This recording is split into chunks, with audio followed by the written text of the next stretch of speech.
Good morning all of you. DM coaching class में आप सभी का एक बार फिर से स्वागत है। मैं दीपक सर आपके लिए लेके आया हूँ रीजनिंग की क्लास नंबर 3, जिसमें आज हम डिस्कस करेंगे टाइप नंबर 3। यानी कि हमने लास्ट दो क्लासों में, पहली क्लास में हमने इंट्रोडक्शन देखा था कोडिंग एंड डिकोडिंग का, और लास्ट क्लास यानी कि जो सेकंड क्लास थी इसमें टाइप नंबर 2 किया था, जिसमें टेबल बेस्ड क्वेश्चन थे। और आज भी हम जो करने जा रहे हैं वो है टेबल बेस्ड क्वेश्चन यानी कि टाइप नंबर 3।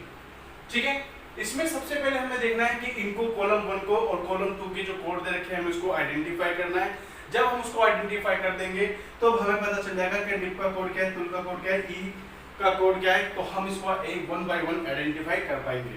तो सबसे पहले देखते हैं किस तरीके से हमें कोड को आइडेंटिफाई करना है। यानी कि हमें इन चारों में से कोई दो ऐसे ऑप्शन लेने हैं जिसमें दो वर्ड आपस में कॉमन हो। जो दो वर्ड आपस में कॉमन होंगे इसको आपस में एक दूसरे से काट देंगे और वो उसका कोड हो जाएगा।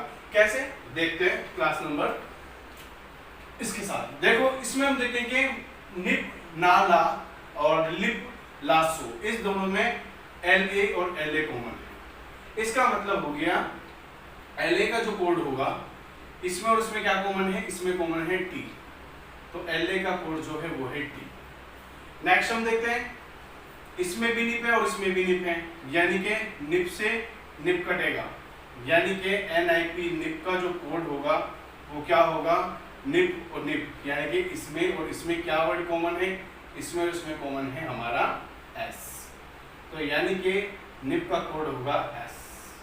इसका मतलब ये चीज हमें क्लियर हो गई। जो NA है इसका कोड क्या होगा, इसका कोड होगा A, यानी कि इसका कोड हो गया A। नेक्स्ट देखते हैं हम, इसमें जो कॉमन है वो है सो, यानी कि इसमें फर्स्ट सेकंड और फोर्थ में देखते हैं इसमें उसमें क्या कॉमन है, इसमें उसमें जो कॉमन है वो है E, यानी कि सो का जो कॉमन है इसमें और इसमें वो है E, यानी कि इससे ये गया तो ये आएगा इसका E। नेक्स्ट हम देखते हैं कि LIP लिप का जो कोड होगा, लिप का कोड क्या होगा, लिप का कोड होगा M, लिप का कोड हो गया M।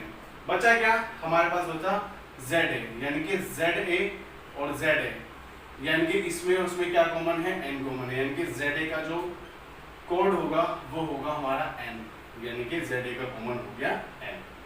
बचा क्या हमारे पास बचा PA, और PA का जो कोड होगा वो होगा हमारा U, तो U हो गया, और K का जो कोड होगा इसमें होगा L, यानी कि K का कोड हो गया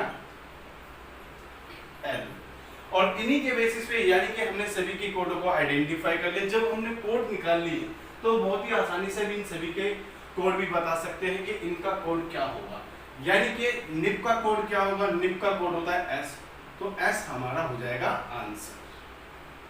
ऐसे ही TUL यानी कि TUL का कोड क्या होगा, T मतलब हो गया ला, तो उसका कोड होगा L की जगह ला। फिर U का कोड क्या है, U का कोड है पा, तो हो गया पा। फिर L है, L का कोड क्या है, L का कोड है K, तो इसका जो आंसर होगा वो होगा ला पा के, तो ला पा के जो है वो TUL का कोड होगा। इसी तरीके से हमें E का कोड पहचानना पड़ेगा, E का कोड जो है वो है सो, तो यानी कि इसका आंसर हो जाएगा सो। नेक्स्ट हम देखते हैं कि स्टेट का कोड क्या होगा, स्टेट का कोड होगा यानी कि S के लिए क्या है, S के लिए हमारा है निप, तो निप। T का कोड क्या है, ला, तो ला। फिर A का कोड क्या है, A का कोड है Na, यानी कि ना। उसके बाद T का कोड जो है फिर दोबारा से ला है, और E का जो कोड है हमारा, E का जो कोड है वो है सो, तो यानी कि ये जो है हमारा कोड हो गया किसका, स्टेट का, और ये हो गया हमारा आंसर। तो बहुत ही आसानी से हमने इस क्वेश्चन को समझ लिया। कैसे, हमें सिर्फ दो कोई ऐसे नंबर ऑप्शन लेने जिसमें दो वर्ड कॉमन होंगे, वो आसानी से कोड निकाल लेंगे। देखते हैं कि इसी पर बेस्ड यानी कि टाइप नंबर 3 पे बेस्ड सेकंड क्वेश्चन, और ये सेकंड क्वेश्चन का लेवल थोड़ा सा अप है, तो इसी को हम एक बार फिर से देखते हैं। यानी कि इसी क्वेश्चन में भी वही रूल अप्लाई करना है जो हमने इस क्वेश्चन में रूल को अप्लाई किया था। यानी कि हमें दो वर्ड ऐसे देखने हैं जो अपने आप में कॉमन होंगे। तो कॉमन वर्ड देखते हैं सबसे पहले, इसमें भी ब्यूटीफुल, इसमें भी ब्यूटीफुल, यानी कि इन दोनों में पहले और दूसरे ऑप्शन में ब्यूटीफुल कॉमन है, और इसमें जो कॉमन है वो है अल्फा। तो यानी कि ब्यूटीफुल का जो कोड होगा वो होगा हमारा अल्फा। इसके अलावा हम देखते हैं कि इसमें भी इंडियन, इसमें भी इंडियन, तो इंडियन इंडियन, यानी कि फर्स्ट और सेकंड और थर्ड में जो कॉमन होगा वो क्या है, @ यानी कि इंडियन का जो कोड होगा वो होगा @ नेक्स्ट हम देखते हैं और क्या क्या चीज कॉमन आ रही है, तो कल्चर इसमें भी कॉमन है, कल्चर इसमें भी कॉमन है, तो कल्चर से कल्चर, और इसमें और उसमें देखते हैं, इसमें गया S और S, यानी कि कल्चर का जो कोड होगा वो होगा S।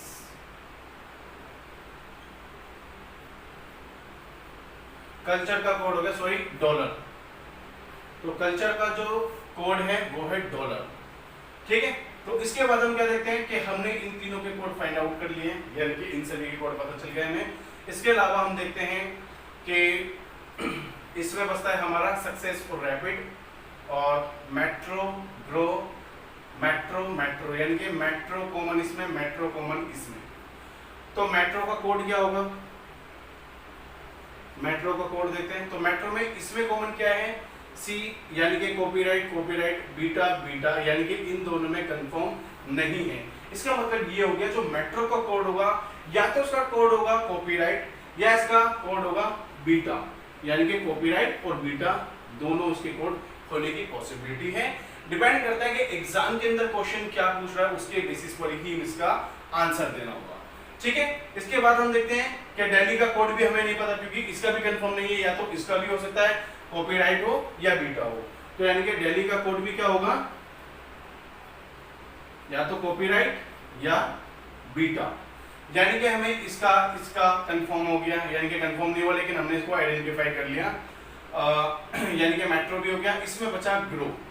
अब ग्रो का कोड क्या होगा, ग्रो का कोड होने की भी पॉसिबिलिटी सिर्फ और सिर्फ इसी लाइन में, तो इसका मतलब या तो इसका होगा कॉपीराइट या होगा इसका बीटा, यानी कि या तो कॉपीराइट और या बीटा। अब बचा क्या, अब बचा सक्सेस और रैपिड, यानी कि सभी चीजें हमने फाइंड कर ली है। अब बचा क्या हमारा सक्सेस और रैपिड, यानी कि सक्सेस का कोड में भी हो सकता है या तो नॉट इक्वल टू होगा या होगा हैश, दोनों में से कोई एक आंसर होगा इसका। ऐसे ही रैपिड का भी जो आंसर होगा वो होगा या तो नॉट इक्वल टू या हैश। चलते हैं, अब हमने क्या करा, हमने सभी के कोड फाइंड आउट कर लिए। अब क्वेश्चन के अकॉर्डिंग हम देखेंगे किसका क्या आंसर बनता है। सबसे पहले हम देखेंगे कि दिल्ली का कोड क्या है, दिल्ली का कोड या तो होगा कॉपीराइट और या होगा बीटा, यानी कि जैसा एग्जाम के अंदर क्वेश्चन ऑप्शन में बोलेगा उसी के हिसाब से आपको आंसर दे देना है। अगर ऑप्शन में कॉपीराइट होगा तो आंसर कॉपीराइट हो जाएगा, या ऑप्शन में बीटा होगा तो उसका आंसर बीटा हो जाएगा, या ऑप्शन में आपको दे दे या तो कॉपीराइट या बीटा तो आंसर होगा कॉपीराइट या बीटा, दोनों में से कोई भी होने की पॉसिबिलिटी है, तो कॉपीराइट और बीटा का आंसर हो जाएगा। नेक्स्ट देखते हैं हम, नॉट इक्वल टू का जो आंसर होगा वो क्या होगा, नॉट इक्वल टू किस में बनता है, नॉट इक्वल टू या तो सक्सेस में या रैपिड में, यानी कि इसका मतलब या तो इसका कोड होगा सक्सेस या इसका कोड होगा रैपिड। ठीक है, और ये बन जाएगा हमारा आंसर, जैसे ऑप्शन में पूछेगा उसी के हिसाब से हमें आंसर लगा देना है। या तो दे देगा ऑप्शन के अंदर नॉट इक्वल टू का होगा या तो सक्सेस या रैपिड। नेक्स्ट देखते हैं @ कॉपीराइट, यानी कि इसका मैं आंसर यहां लिख देता हूं थर्ड का, @ और कॉपीराइट, इसका जो आंसर होगा वो क्या होने की पॉसिबिलिटी है, कॉपीराइट। कॉपीराइट का जो होगा @ का जो आंसर है वो है इंडियन, तो पहला होगा इंडियन। फिर हमें देखना है कि हैश के लिए दो पॉसिबिलिटी, या तो सक्सेस या रैपिड, तो यानी कि ऑप्शन में भी जो होगा या तो होगा सक्सेस कोमा सक्सेस या रैपिड, या तो होगा सक्सेस या होगा रैपिड। और लास्ट क्या बचा है, कॉपीराइट। कॉपीराइट के होने के लिए क्या क्या पॉसिबिलिटी, कॉपीराइट के जो आंसर हो सकता है या तो होगा दिल्ली या होगा मेट्रो या होगा ग्रो, यानी कि इसका दिल्ली हो सकता है, मेट्रो हो सकता है और ग्रो, तीनों में से कुछ भी एक ऑप्शन हो सकता है, यानी कि इसका जो आंसर होगा वो होगा हमारा इंडियन सक्सेस या रैपिड, अकॉर्डिंग टू हमें क्वेश्चन देखना पड़ेगा ऑप्शन के अकॉर्डिंग। और तीसरा जो है होगा यानी कि कॉपीराइट की जगह या तो दिल्ली मेट्रो या ग्रो, तो इसका ये आंसर होगा। तो इस तरीके से हमने सारे क्वेश्चन समझ लिए। लास्ट हम फोर्थ देखते हैं। फोर्थ का है इंडियन सक्सेस रैपिड, यानी कि इंडियन सक्सेस रैपिड। इसके कोड देखने में इंडियन का जो कोड है, इंडियन का जो कोड है वो है @, यानी कि इसका आंसर होगा @। और इसमें देखना सक्सेस, सक्सेस के लिए क्या दे रखा है, या तो नॉट इक्वल टू होगा या होगा हैश, यानी कि या तो नॉट इक्वल टू होगा और या होगा हैश। और नेक्स्ट हम देखते हैं कि रैपिड है, रैपिड के लिए भी दोनों पॉसिबिलिटी, या तो होगा नॉट इक्वल टू और या होगा हैश। और इस तरीके से हमने सभी क्वेश्चनों के आंसर निकाल लिए, यानी कि आपसे एग्जाम के अंदर ऐसे ऑप्शन देगा जो यहाँ से बिल्कुल क्लैश होंगे, जो आपको क्लियर कट पता चलेंगे। अगर नहीं पता चलेंगे तो कहीं ना कहीं इसमें ऑप्शन में ऐसे जरूर दे रखा होगा स्लैश डाल के या तो ये या आंसर ये। और इसी तरीके क्वेश्चन आपसे बार बार सीजीएल के अंदर पूछता है, और सीजीएल का जो क्वेश्चन है यानी कि जो एग्जाम होता है उसका लेवल अप होता है। तो यानी कि सीजीएल हो गया, एसएससी हो गया, दिल्ली पुलिस, रेलवे और डीआरडीओ जैसे कई सारे एग्जामों के अंदर ऐसे क्वेश्चन पूछे जाते हैं।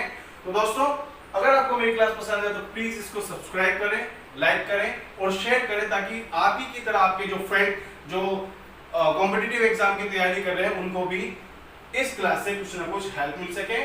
तो मिलते हैं नेक्स्ट क्लास में, तब तक के लिए बाय।